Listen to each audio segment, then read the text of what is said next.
بسم اللہ الرحمن الرحیم۔ السلام علیکم ورحمۃ اللہ وبرکاتہ۔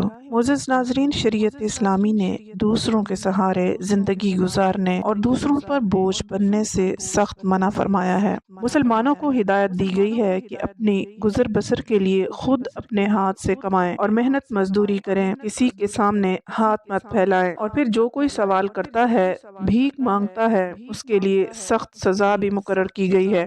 زندہ رہنے کے لیے دنیاوی اسباب اور مال و دولت کے بغیر گزارا نہیں ہو سکتا۔ ہر انسان کے ساتھ کھانے پینے، رہنے سہنے، پہننے اوڑھنے اور دیگر ضروریات موجود ہوتی ہیں جو زندگی گزارنے کے لیے نہایت ضروری ہیں۔ اس لیے شریعت اسلامی نے اپنے پیروکاروں کو حلال پیسے حاصل کرنے اور اس کے لیے محنت کرنے کی نہ صرف اجازت بلکہ بعض جگہوں پر ترغیب دی گئی ہے۔ سورہ جمعہ میں ارشاد باری ہے، پھر جب نماز پوری ہو جائے تو زمین میں پھیل جاؤ اور اللہ کا فضل تلاش کرو اور اللہ کو کثرت سے یاد کرتے رہو، شاید کہ تمہیں فلاح نصیب ہو جائے۔ حضرت کعب رضی اللہ تعالیٰ عنہ کی روایت ہے کہ رسول اللہ صلی اللہ علیہ وآلہ وسلم کے پاس ایک آدمی گزرا۔ صحابہ کرام رضوان اللہ علیہم اجمعین نے دیکھا کہ وہ رزق کے حصول میں بہت متحرک ہے اور پوری دلچسپی لے رہا ہے، تو صحابہ کرام نے عرض کیا، اے اللہ کے رسول صلی اللہ علیہ وآلہ وسلم، اگر اس کی یہ دوڑ دھوپ اور دلچسپی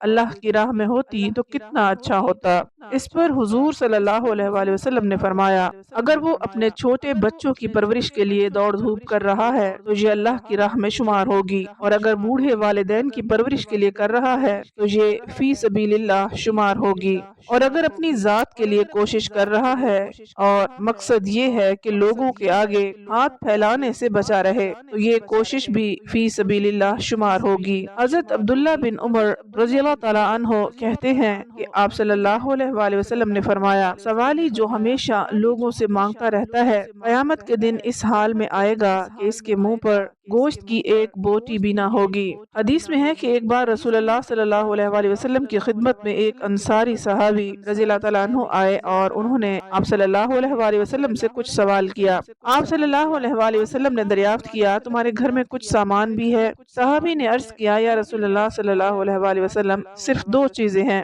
ایک ٹاٹ کا بچھونا جس کو ہم اوڑھتے بھی ہیں اور بچھاتے بھی ہیں، اور ایک پیالہ ہے۔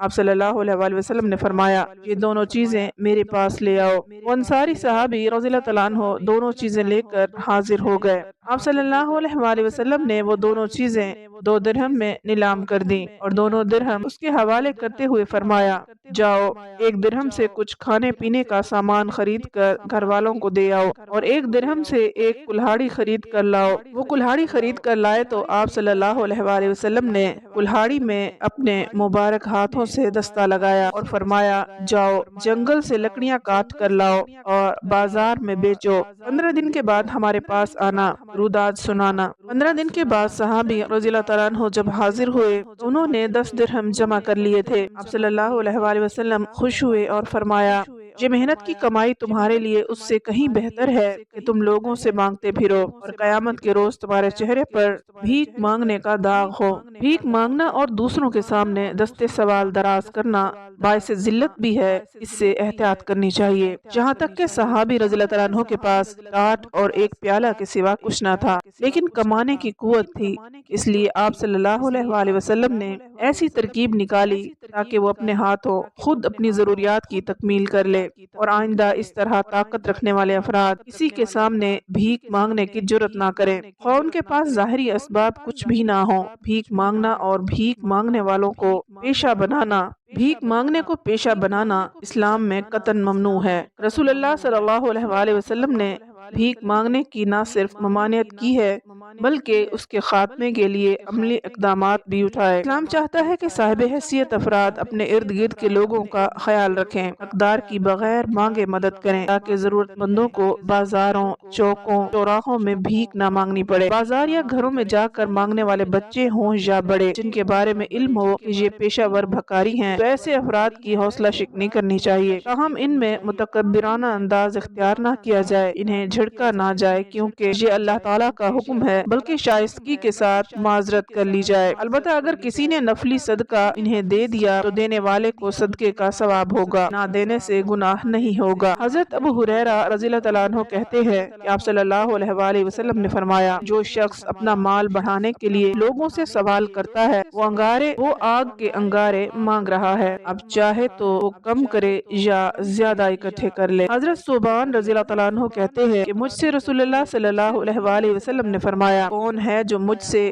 جو مجھے یہ ضمانت دے کہ کبھی کسی سے سوال نہ کرے گا تو میں اس کو جنت کی ضمانت دیتا ہوں۔ ثوبان رضی اللہ تعالیٰ عنہ کہتے ہیں کہ میں نے کہا میں اس بات کی ضمانت دیتا ہوں، چنانچہ اس کے بعد انہوں نے کبھی کسی سے سوال نہ کیا۔ حضرت عبداللہ بن عمر رضی اللہ تعالیٰ عنہ کہتے ہیں کہ رسول اللہ صلی اللہ علیہ وآلہ وسلم لوگوں کو منبر پر صدقہ اور سوال سے بچنے کے لیے خطبہ دے رہے تھے۔ آپ صلی اللہ علیہ وآلہ وسلم نے فرمایا، اوپر والا ہاتھ نیچے والے ہاتھ سے بہتر ہے۔ اوپر والے ہاتھ سے مراد خرچ کرنے والا ہے، صدقہ دینے والا ہے، اور نیچے والا ہاتھ مانگنے والا ہے۔ ناظرین، جتنا ہو سکے آپ دوسروں کی مدد کر دیا کریں، یہ ایک نیکی ہے اور نیکی کو پھیلانا ہر مسلمان کا فرض ہے۔ اللہ تعالی ہم سب کو نیک اعمال کرنے کی توفیق عطا فرمائے اور ہمارا خاتمہ ایمان پر فرمائے، آمین ثم آمین۔ امید ہے آپ کو ہماری آج کی ویڈیو پسند آئی ہوگی۔ مزید ویڈیوز دیکھنے کے لیے ہمارے چینل کو سبسکرائب کر لیجیے، ویڈیو کو لائک اور شیئر ضرور کریں۔ اگلی ویڈیو تک اجازت دیں، اللہ حافظ۔